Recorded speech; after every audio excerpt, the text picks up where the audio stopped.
Welcome to part 3 of our table saw build series. So far, we have built the lift, tilt, and cabinet.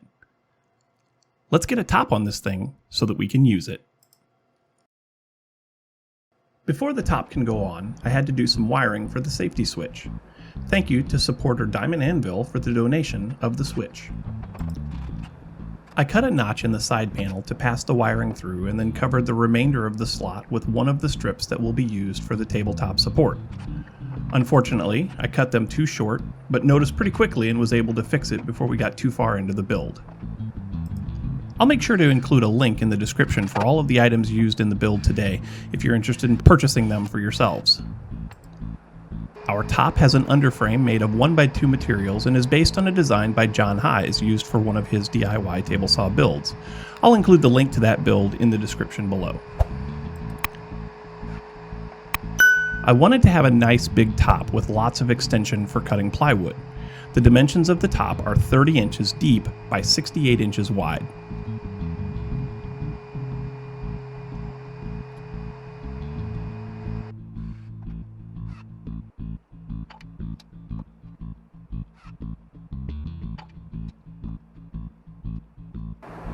Using a piece of 3/4 inch plywood as a backer board, I mounted the safety switch, and then it was time to give it a test.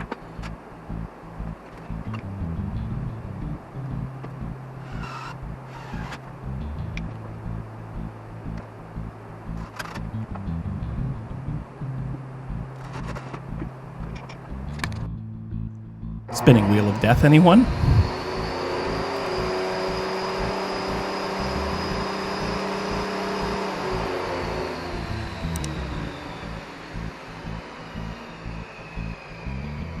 After mounting the switch and giving it a test, it's time to put the tabletop on. I originally planned on using MDF for the top, but eventually decided on using 3/4 inch melamine instead.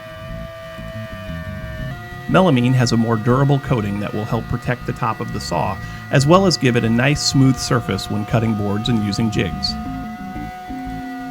I cut the top to oversized dimensions with my DIY track saw, mounted it to the frame, and then trimmed it to final dimension with the router.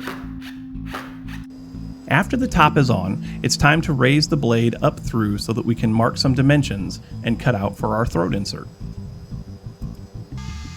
Using a few boards, I create a little jig, and then my plunge router set to a 1/2 inch, I'm able to cut out the groove that will create a sort of lip for the throat plate to sit on.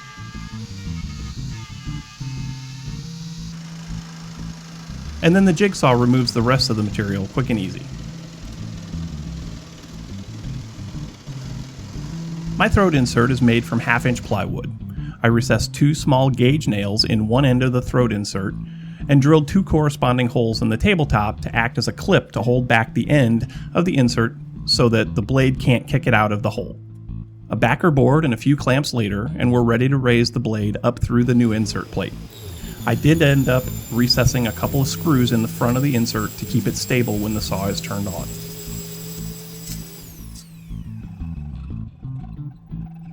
I found some 3/4 inch aluminum miter slots that I liked on Amazon, and using my router I cut the slots into the tabletop to recess them into. I ran into an issue here and thought I was going to have to scrap the whole tabletop. I made a newbie mistake and put my router bit all the way into the collet, and when you do that, it runs the risk of vibrating loose and falling out of the router, and that is exactly what happened when I was trying to cut this slot into the tabletop.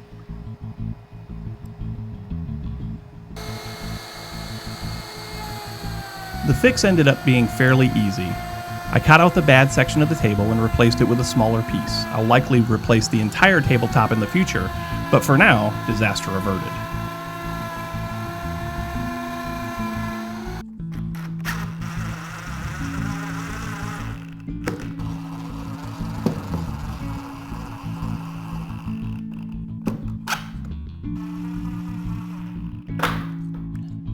Finally, it's time for the fence. For now, I'm mounting the fence that I built for Dad's table saw that I had mounted into my workbench previously. In the near future, I'll make a full-size slide rail that will extend across the entire front of the new saw.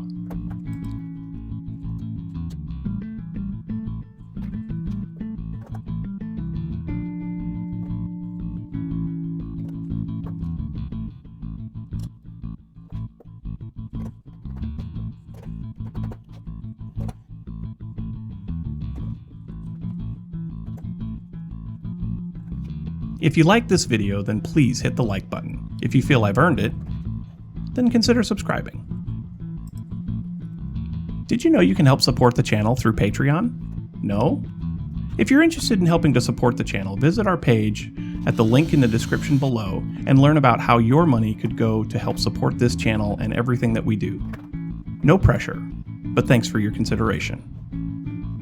I hope that you've enjoyed this build series. This was by no means a how-to series, but more of a how I did series for my DIY table saw.